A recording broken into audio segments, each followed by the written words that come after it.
random bends with the roll of one dice. This is the story of a magical kingdom. You're listening to KO City Pirate Radio. Welcome all you new brawlers out there. But what if I told you there is another dice with the power to change everything? Look at these dogs. Almost forgot they used to be humans. Why'd you look like a blob of clay? Wanna change back? Then you need to fix your relationship. I got this. That's just mean. But get yourself a crew. Pass to me! You're not feeling it? No. Okay.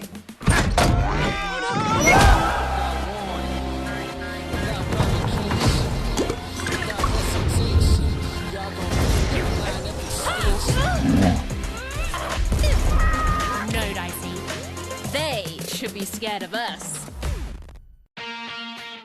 Hi, I am Todd Martens, a gaming journalist for the Los Angeles Times, and welcome to the EA Spotlight series. This is the second panel in which EA is connecting you with the games you love and the people who make them. Leading up to EA Play on July 22nd, EA invited me to chat with a number of their independent studios that are under the EA Originals banner. I was happy to do this. A lot of the games in independent space are some of my favorite games. They are games that tend to innovate both technologically and on the storytelling front. EA Originals was founded in 2015 with the mission statement to find, cultivate, build successful partnerships with some of the world's leading independent studios. The first game under the EA Originals banner, I believe, was Unravel from Coldwood Studios. It was one of my favorite games of that year. A number of these games have been recognized by the BAFTAs and other industry organizations. So with that, let's dig into the panel and meet some of the most thoughtful voices in the independent gaming space today who are working on projects under the EA Originals banner. Thank you, everyone, for joining us. I'm super excited to talk to all of you. I think we've got kind of a cool range of voices, some different ideas. I just figured we'd do a real quick intro of just say your name and give a quick thought of your sort of non-game background as well, and then just real quickly say the first game you ever fell in love with. So, Josef, I'll throw it over to you. Yes, my name is Josef Fares, and I'm the creative director and founder at Hazelight, pretty much. I have actually a background in films. I've done 5 or 6 feature movies. I've been working with movies pretty much for 10 years and started making games for 10 years ago. And my first game I fell in love with have to be Super Mario Bros. 1, even if I started playing earlier with the Atari one. Well, it's a classic and probably one of the greatest first levels of all time. Olov, let's hear a little bit from you and over at Zoink and some of the maybe non-game stuff you've dabbled in. Yeah, hi. I'm Olov Redmalm, and I'm the creative director and the writer on Lost in Random. And well, my first big love within video games was Baldur's Gate, with its huge story and the possibility of creating your own story in that world. And I think I learned English playing that game too. And originally I'm a comic artist and a storyboarder when I started working with games. That's how I got my foot in there with drawing my ideas, explaining quickly with fast drawings. So let's jump over to our team from Silver Rain Studios. So there's a new studio, and while we're not here to necessarily talk about the game you guys have, Abu, sort of talk a little bit about your background and starting this studio. Yeah, hi. My name is Abubakar Salim, the creative director of our undisclosed game at Silver Rain Games. Originally actor, also done producing as well within the film industry and the TV industry. But yeah, decided to get into games because, I love games. One game that I fell in love with is Sonic the Hedgehog on the Sega. That's a pretty slick game. Hi, I'm Melissa Phillips. I'm head of studio at Silver Rain Games, a studio that we launched in March 2020 last year. I have backgrounds in both music and psychology. I've got degrees in those, of which I weirdly use none of them, but all of them every single day in my job. And first game that I really loved and brought me into games was probably, either Theme Hospital or Populous: The Beginning. Awesome. And Guha, congrats on the launch of Knockout City pretty recently this year. So you have a pretty wide-ranging background as well.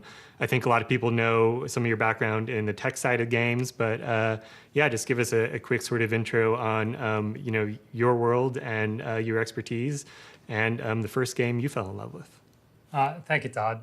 It's funny, if I talk about my non-games background, it's really going to very early childhood. Karthik, my brother, and I started our first game company, Vicarious Visions, when we were in high school. I was 14 and he was 15, and basically that was all about learning how to make a video game. And while we played many video games, the actual process of peeling back how you construct it, every aspect of the creative process, playing all the roles when there are no instruction books on how to do it, that was just so fascinating and continues to drive us.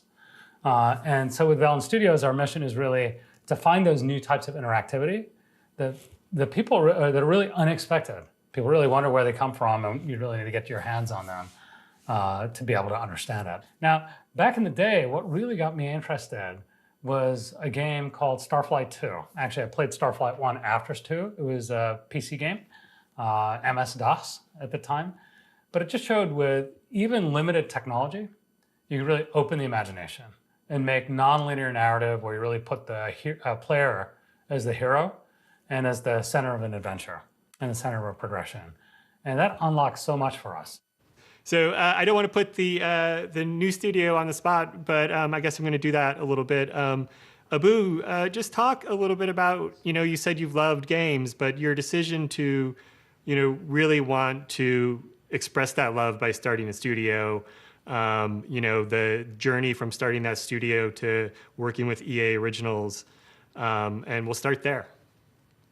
Yeah, no, I think there's a lot of power in storytelling in games, because I feel like you got the audience playing it and interacting with the characters on the screen, or really kind of shaping the story that's going on, or you get them in that journey. They're in their shoes.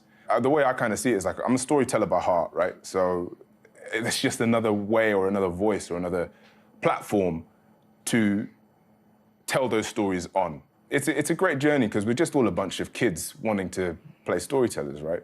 And yeah, that's what it is. It's funny, isn't it? We have, between us, we've got a number of years in the games industry, and we knew a lot about playing games and how games were made and the people behind them.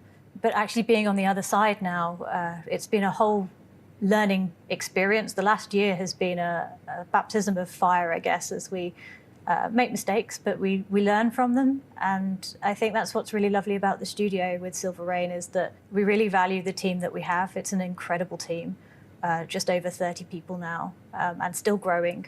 We've always got jobs on the website if anyone wants to check that out. Starting big, man. 30 people already. Damn. Listen, I remember. That's one of our learnings, Joseph. That's one of our learnings. Don't pick 30 people every year. Yeah. I remember when I did Brothers, we were like 10 people, now 8 or 9 people. You start big. Now, I just want to add something to that, because I have a bit kind of the same background from a movie. I just want to make something clear to add a little bit what you were talking about.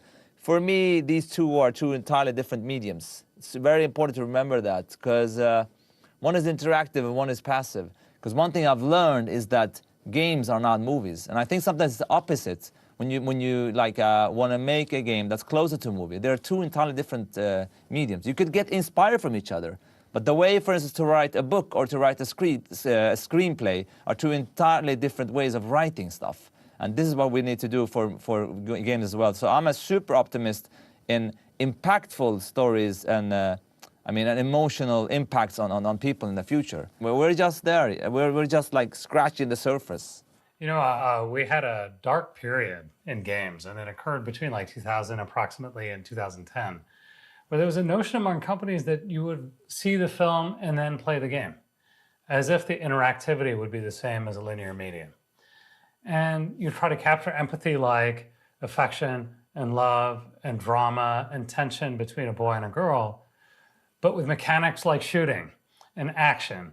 And there would be a total mismatch. And this is sort of the big downfall of narrative experiences of the past. It makes a lot of sense also to tell a story in video games, because you're always following the interactivity. You're always looking at the step-by-step experience of the player and like really immersing yourself in what will they actually experience, what will they see, and what will they feel. And for me, that makes so much sense to tell a story in video games because, you're really putting yourself in a situation in a different way, I think, and it's helped me a lot to learn about writing scripts as well, like longer scripts, because you have to fill in the details. You can't leave anything to the imagination until it's in the player's hands. Yeah. Why'd you look like a blob of clay? Wanna change back? Then you need to fix your relationship. You know, It Takes Two, Josef, is a really fascinating game to me. It deals with a lot of grown-up topics, yet at times it feels very silly, very wacky, and at times the gameplay almost feels like a metaphor of this couple's relationship. So just talk about, sort of the challenge of telling what is, what on the surface is a very sort of, classic story about a couple, but then making that come through via the actions you're taking in the game. Yeah, for sure. I mean, that's what we at Hazelight are focusing a lot on, like trying to use the mechanics as part of the storytelling. You don't want to end up in a situation where you play a game. I mean, you could play some games sometimes where you're almost waiting for the next cutscene. So the idea here is to use the mechanics as part of the story. I think it's a little bit underused in gaming now, and I think we can use it way more often. I mean, It Takes Two, you have many situations. Sometimes we use it in a metaphorical way there's a level where the characters are working on their attraction as couples, and then we give them magnets just kind of as a metaphoric way for them to both play that and have it in the story. But also it could be that, whatever they meet, if they meet like a hammer from a toolbox that they own or something, you're actually playing. So you're playing what you're seeing, and immediately you use the mechanics as part of the storytelling. You could also use the mechanics in a sense to convince an emotion for the player. I mean, for instance, the first game I did, Brothers, I'm going to spoil it a little bit if someone haven't played it, but in the end, you're actually literally like playing, like burying your big brother that dies in the end a little bit. So it's almost, and I would say the opening of Last of Us, where you carry your girl and runs with her, like everything, like you're using the mechanic to push your storytelling, and that is a bit underused sometimes, and I think we can push that even more, and that's what we at Hazelight want to keep pushing. The world of random bends with the roll of one dice. Olov, Lost in Random looks beautiful. Thank you. And I'm curious to hear you talk a little bit about, and let sort of, people watching know sort of about the tone of that game, the big picture sort of tone of that game, but also how that sort of pairs with, the gameplay and, the quote unquote randomness that you guys are trying to sort of come about in how we play that game. Yeah, in Lost in Random, so it's a dark fairy tale. It's an action adventure, and you play as this girl who grows up in this. There are 3 wards in the land of random. One ward for each side of a 6-sided dice, and this dice belong to an evil queen, of course, and she rules. She creates these weird systems to keep these places in check, and so every world has its own theme. When we first started with the project, we wanted to do something darker, so a fairy tale that was a little bit darker than the rest of the stuff we'd already made. And we tried out drawing all these different characters and concepts, but it wasn't until this painting of a dice and her girl appeared that we knew that there is something to explore. The concept of a living dice as a companion of the protagonist was attractive to us. Another scary thing was, what will the gameplay be like? What is too random and what is just random enough? Everything revolves around the dice and grows out of this dice, the theme and the gameplay. So it's been a great concept, very natural to, like, everything's grown very natural out of it. And it's so important to like, if you have an idea that is weird and you're uncertain of it at first and it hasn't been done before, you don't have a reference game, you need to ask people for a bit of faith to stick with the idea and just stay with it. And okay, we're not sure what it will be, but it's important to let yourself to be, I don't know, let's not know together for a while and explore this weird idea and see where it goes. Yeah. I was just going to add in, actually, everything that everybody said is just lovely, and it's exactly why I love working in games. And what makes the games industry really special. My fear, and actually something to perhaps pose back to the group, is that I always worry about whether we can hold on to this authenticity as an industry, because the more interested that business and other industries become in us, the more at risk we are of losing that authenticity. I think we're having a sort of golden age at the moment where this freedom is allowed, and people like myself can start to see themselves coming through in these stories. And I hope that we can keep that alive and keep that going, and that authenticity isn't lost or merged into other industries. You know, I think that's exactly why we're indie studios, because that authenticity is worth the struggle. It's worth fighting for. And it takes an independent mindset to really push the boundaries, to be able to take the risk to come out of a typical business model or a typical franchise stream to create a unique emotional experience for players. And we've made active choices to have that flexibility, and it comes along with it some kind of burden as well. It's not as predictable. It's not as bankable. You know, a lot of the risks meet with failure, and that has to be a learning experience. And that sounds a little trite, but every indie game cycle involves that. I wouldn't be too worried, actually. I think if you have when you have a strong vision, what you believe in, I think actually it's the opposite. The other industries around us, I mean, if you look at the movies, if we're talking about that, they will soon realize how great storytelling is in gaming, and actually are realizing it already. That's my fear, Joseph. That's my fear. Don't worry, there's nothing to fear here. They will come. I know the movie business. They will come crawling and understand how beautiful gaming is. Now, at the end of the day, it's all about like, you know, impacting and touching people's heart. Here. Guha, I wanted to sort of bring it up with you with Knockout City, because when people talk about that game isn't necessarily a quote-unquote a narrative game. It is a sport, you know, dodgeball inspired. You know, but at the same time, when I played that game, the first thing that struck me was the emotion of that game. Like the tone of that game, the way it looked, the way it felt. It was very bright. It was extending a hand to the player. It felt very welcoming. You know, but and we don't necessarily put that up front when we talk about games. We talk about it as a dodgeball, as a mechanic, as a you do this, you fight this, you X, Y, Z. We don't necessarily talk about the emotion.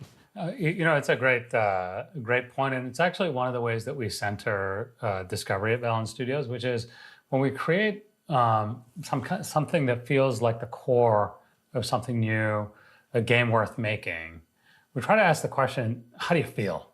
And when we found this kind of throwing and catching, you know, just imagine, you know, when we were playing throwing and catching, you know, some of us I do it all the time with my children, for example, but, you know, through childhood, it's one of the universal narratives. When you do throwing and catching and special things with it in all sports, it makes you feel energetic. It energizes you. It's a joy when you catch the tough pass. And so we said, okay, this is the start of something, joyful competition. We don't see that in games that much. Let's build on that. And then the world gives us the grounding. Knockout City, we invented it as a place to say, how do we experience this joyful competition? A world that's sort of the way we imagine it should be. Inclusive, welcoming. Everything is settled with epic dodgeball battles that make it so even if you're outgunned and outnumbered, with your skill, you can actually make a difference. But then, even if you get defeated, you're ready to get back into it because you feel like you weren't beaten. You feel like you're ready to be back in the competition. So we start with that emotional profile, and all the decisions from a design standpoint, from a world building standpoint, from a music design standpoint, come from that. We didn't have some backstory to make sure that and we don't explicitly do it, we don't use narrative techniques, but it's in the world and it's in the VO. It's to be able to make people feel like they're grounded in this and they can be part of that experience. So we start with mechanics at a core that feel novel, interesting, and compelling, but really they're only successful if they elicit some kind of novel emotional response that says, I'm here to play with my friends and feel something different. So we use different techniques in narrative to be able to achieve that. And Abu, I was kind of curious to hear your thoughts a little bit. Just we've talked, you know, in the last few minutes about some like high level topics about emotion in games and marrying gameplay and story, and just sort of coming at this from a new studio. I know we're all curious to hear what you're working on when you're ready to talk about it, but what would you sort of say, like, what would be maybe like a thesis for the studio in terms of where you guys want to put a focus? Yeah, I mean, look, it does start with story, right? And it starts it starts there, but it's quickly followed by, again, the medium in which you're telling it, which is interactivity. I think you know, for us as well, we're always asking about that player's journey, about that player's experience, and that's why it's funny whenever we talk about the idea of like, you know, emotion in games and stuff like that. Like I don't think that's not the aim, man. Like the aim is to deliver a brilliant experience. Like you don't go to the theater to go and, you know, watch a play which is supposed to be sad. No, you go watch a good play. If it's sad and it's happy, that's fantastic. And it's tough, man. Like making games isn't easy. It's a hard process, but that's what's so brilliant and beautiful about it, because I truly believe that through the difficulty of finding something and hitting it right, you end up basically sharing that difficulty and that hard journey with the person playing it. They feel that and they are able to experience that with you. I was just going to add in as well, and here's the kicker, like ideas are cheap. Everybody has ideas. My mom has ideas, my dog has ideas, I have ideas. You know, we are a team where everybody has the capability of being creative in some way. The hard part, I think, of game making is how do we choose which ideas we take forward out of this mad pool of ideas that we have. And I think the craft comes from being able to select the best, sometimes just the most feasible ideas, not even the best. We sometimes have to kill some fantastic ideas. But the game making process is about how do we prioritize what goes forwards, what feels good. And the craft comes from actually making those ideas and testing them and iterating on them and making sure that all of that comes together to create the game. When I was playing It Takes Two, I went into that game, you know, the pandemic was still very much a mystery here in America at that time. And then there was the other idea of like, I was also going through a relationship that was falling apart. So I didn't necessarily, I was nervous about playing It Takes Two because I was like, do I want to play a game about a divorce? At the same time, like that game is so silly and fun and inventive. Like I never once felt necessarily quote unquote sad. I just felt exuberance at like learning about these characters. Someone asked me like, is this kind of a relation, you know, ship to help you? It's kind of a therapy session or something. The funny part is that we saw already in the testing already when playing the game that if you're in a relationship that wasn't so good, it was quite clear actually, because you really had to, you know, it's almost like the experience are in the couch. That's almost also how we designed the game. So if you're playing this with your partner and your communication is not right, then you're not going to be able to play the game that good. So not only will the game be you know, not have the same fluidness in the game, you will also maybe say something about your own relationship, that something is not working. And from that perspective, we're seeing, I mean, reactions today, I don't know how accurate or true they are, of people actually, you know, asking each other to get married after the game and stuff like that. And that's quite cool, actually, if it's true. I don't know, but that's how they write to us. I have to accept that it is a true thing. But it's a good way to get to know, like, where you are at in your relationship, because obviously communication is key. I mean, yes, it takes two. It takes two to communicate as well. Guha, I wanted to sort of transition a little bit and hear your thoughts on, with sort of a game like Knockout City, which is going to be an ongoing game and is going to evolve. You know, you and the team are maybe thinking about adding some story, but keeping that sort of lively and keeping that constantly sort of fresh. And the way, you know, a game studio can experiment with a live service game in ways that, you know, we don't get in other mediums. You know, Todd, the mindset for us always was, let's get the game out and then see how the community responds and embraces it, and then evolve it with the community. And so from the very early onset, it was designed as a sort of a live service product, which finds an audience and then follows the audience and evolves it and continues to surprise. So we have a slew of content that's actually in production that will be available. And the idea is surprise them with new things that can change up the play. Now we'll have evolution of the Hideout, which is your interactive social lobby where you team up with friends before you get into a game, instead of waiting at a menu to be able to find out if they show up and, you know, that kind of thing. And so it's really interesting. You know, the early prototypes of Knockout City started in 2017, so a little over 4 years before it was launched. That's a longish cycle for a game, but it feels like we're still at the starting line. You know, the launch is the start. You know, there's this conversation always in pop culture amongst fans and amongst creators that it's like everything has to be based on IP. And in the independent game world, this is where all of like originality is.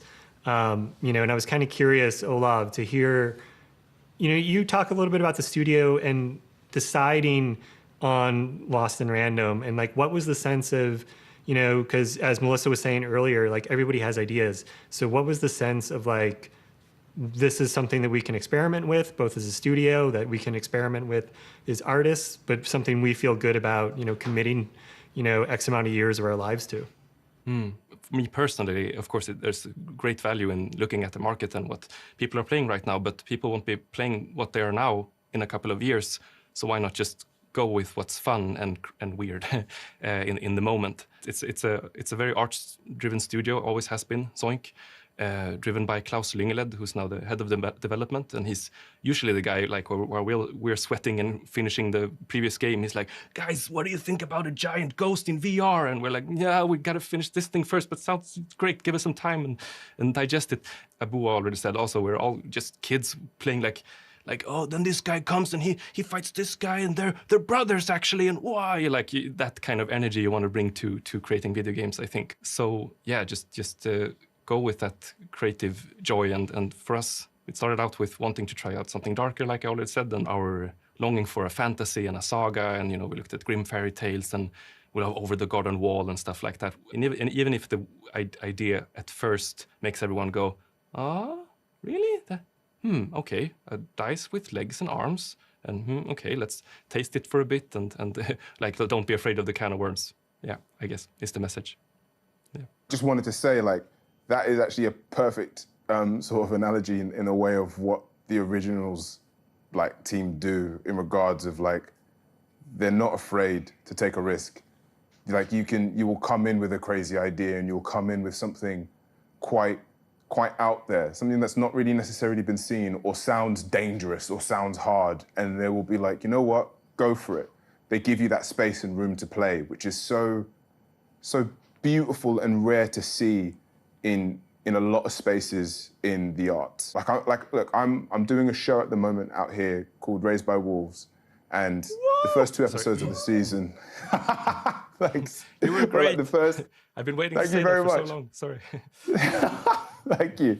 Well, no, but like, look, the first 2 episodes, right, were directed by Ridley Scott, and it's terrifying, right? It's one of those things where it's like you're going head to head with this Goliath, right? But the beauty of what he was able to capture on set was he allowed you room to play. He allowed you room to be bold. He allowed you room to just explore, which is so rare sometimes. I think every publisher should do this, actually. Focus on creative, crazy games that does something very different, but doesn't have the major financial risk. Because I understand, like, you want to put $100 million or something that's crazy risky.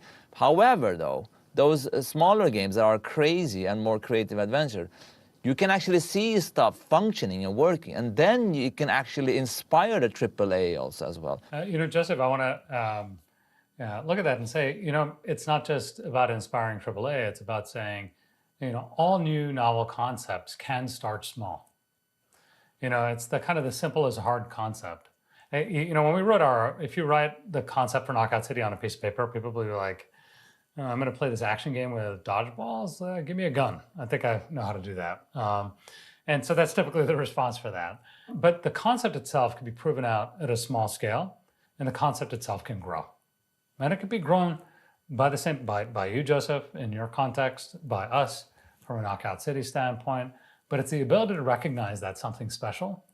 Both the developer recognizes, but then also, you know, the label should recognize as well and believe in. One of the things that was most impressive to us was that after we had found this core and, you know, we thought, hey, this is a good game. I'm feeling what I need to feel with this thing. We shopped it around. And there was something unique about the originals team in EA. Everybody played. Everybody, all the way to the executive team at EA played before we said, that's the right partner for us. Because they could understand that vision. They could see it. And they said, okay, we're ready to take a risk. Not a huge risk, but we're ready to take a risk and a series of sequential bets because this game needs to come out. Well, and Knockout City was also kind of a risk for the studio as well. Like you guys had to create pretty much a new game engine for this project. Yeah, I mean, there was nothing like it before, and there's a good reason. It's really hard to do a mechanic that's purely based on throwing and catching, essentially physics-based gameplay in a competitive setting, where there are many physics objects. The player him or herself could become the ball, that there's an ever-changing map landscape with dynamic maps, and fundamentally relies on the interactivity between the team, throwing, passing, catching. When you have a player on the East and West Coast or East Coast and then in Europe playing together or playing against each other, it's an incredibly hard problem to solve, and we couldn't find conventional approaches to do it. So we had to invent a computer language to be able to allow us to do reversible computation at scale. And that's pretty much how we approach problem solving here at Velan. It's sort of like, if this game needs to be made, we're going to figure out how to do it. I just want to add on, even if we're working with Unreal, but let me tell you this, the amount of stuff we added on to make an online game also function in split screen with so much variety in game mechanics, it's absolute madness. Actually, I know that we made more tools that Unreal are using from us than we are using from them. So in a sense, we created our own. I mean, it's a huge challenge to create an online game. I mean, especially in split screen where you see the lag and everything. So I think whoever has an engine, you need to do a lot of add-ons that fits your vision and game, like you were saying. Yeah, no, I was curious, Joseph, if being an indie studio, if you felt that made that task of having to sort of invent those tools, even using a popular game engine and just being independent, if that made it, easier for you guys, like as a studio, to sort of shift directions at whims, or because it seems like it is a very big of a mission statement for your studio to do sort of co-op sort of games. I wouldn't call us indie right now. I would say we are more a triple I, as they say today, not just a regular indie. So we have more knowledge. Our developers are more more kick-ass. They know more how to do stuff. We know more how to solve stuff. We've done it before, so we have the tools to do it way better than before. But of course, it's always a risk, especially the games we do, because every game we do is something totally different. Obviously, you have co-op and story that is common to what we do, but the world, the characters, the gameplay, everything is totally different in the next game.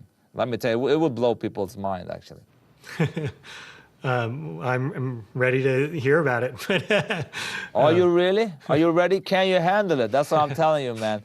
Next game will be like, what the? These guys have really lost their minds. I mean, totally, in a good way. Bring it on. We've touched on a lot of different topics today, and, just on the subject of being an independent studio and the ways an independent studio can innovate in maybe ways other studios can't, just kind of wanted like a real quick sort of hit from each one of you on your studios and like where you want to go in the future when it comes to innovation. So at Hazelight, what we want to push all the time is combining the story and the gameplay. We push that a lot, using the mechanics more and more to try to tell a story, use the mechanics to reflect what goes on in the story, create unique, cool experience that players haven't played before. Now is the time to make something totally great and unique. It's harder in a movie today because it's been going on for longer. So in a sense, it's a good time to make something great. For Velan Studios, it's, our games have come to be really sort of playing is believing. But playing is believing is really at the heart of creating something new. An experience that people really think is novel. I haven't seen something like this before. And that's what we want to keep doing. At Zoink, I feel like we're always looking for new ways of delivering story and dialogue, and because it's such a diverse industry with so many different people and backgrounds and ways of thinking and working, from programmers to artists. So I think that's such a huge, fun, inspiring part, and why I love working with games. I was going to say, we are so young as a studio that I think we're incredibly grateful for the fact that we get to do something that we really love. I don't think either of us realized how much we were going to love working on this game. And part of that is the unknown. To have come as far as we have in 1 year, I'm so excited to see where it goes. Yeah, I feel like we do have a voice, and we're still finding our voice, and we're growing not only as a studio and evolving at such a rapid pace, but we're having fun while doing it as well. And I think it's about sharing that fun and sharing our experience, our highs and lows, and just being open. Because again, that's also part of it, right? It's about being open, about sharing. Thank you all for letting me pester you with so many questions and playing along, and I really appreciate everyone's time. Thank you. Thank you all so much. Thank you. Cool. Thanks, guys. Thank you so much. It's great to be here with all of you. Thank you. So that was all very thoughtful and very inspirational at times. Thank you for joining us. More from the EA Play Live Spotlight series will be coming soon. Follow @EA on Twitter or go to EA.com for the latest updates on these games and everything else from the studio. Also remember that EA Play Live is on July 22nd. And if you've watched this far, you definitely don't want to miss that because there will be some exciting news from Lost in Random. I'm Todd Martens from the Los Angeles Times. Thank you for joining us.